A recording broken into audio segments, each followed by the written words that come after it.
You have a choice to make. You can either listen to what the world is going to tell you over and over and over again. I'm in this game 20 plus years, and I still get told all the reasons why we're not going to be able to do what it is we want to do.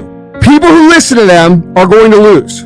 People who win figure out reasons why they're going to make it. They understand that that's all fucking noise. They understand that that's all irrelevant. And what is relevant is what you do on a daily basis. And I guarantee you, if you're sitting there and you're wondering why it is that everybody else has this and that and this, and why you don't have shit, I guarantee you that if you take fucking inventory of your actions, they equal what you're getting, period.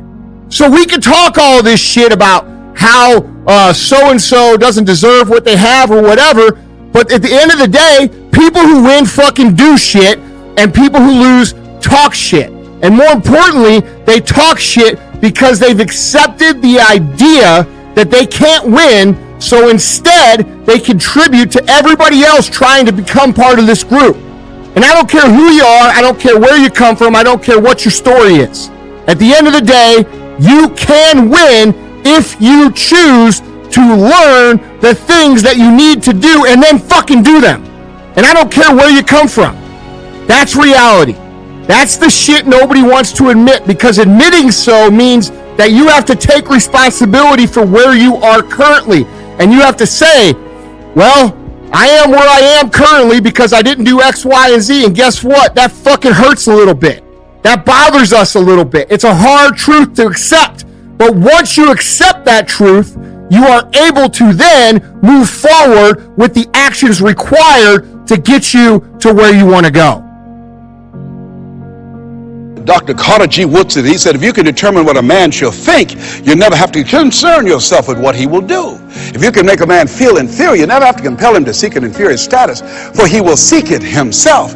And if you can make a man feel justly an outcast, never have to order him to go to the back door. He'll go without being told. And if there's no door, his very nature will demand one. See, we live in a world where we're told more about our limitations rather than our potential.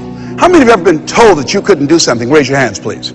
MIT did a study that if I say to you, you can't do that, that 16 people have to come along and say, you can do that, you can do that, you can do that, to neutralize that, and the 17th statement that you hear, you can do it, will be the one that will finally stick. So you have to watch who's speaking into you. You've got to begin to monitor your mind, and you've got to begin to literally be proactive in programming yourself to success. My son John Leslie is a motivational speaker. He has a saying, who should you count on and who should you count out? See, there's some relationships that can start out real positive, and then sometimes we outgrow people. Has that ever happened to you? Have you ever outgrown someone? Somebody you used to be close to, used to be your bosom buddy, and then you haven't been together for a time, and then when you get together, you have absolutely nothing in common.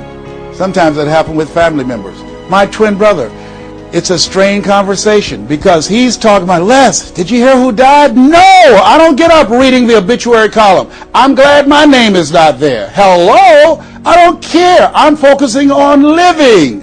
Our conversations are so different. Isn't it interesting how you could be raised in the same... So consistency is important. And even if you don't see yourself getting the results, be consistent. Keep working. Steady, steady, steady. Knowing that you're accumulating. You're putting yourself on the side of the angels when you're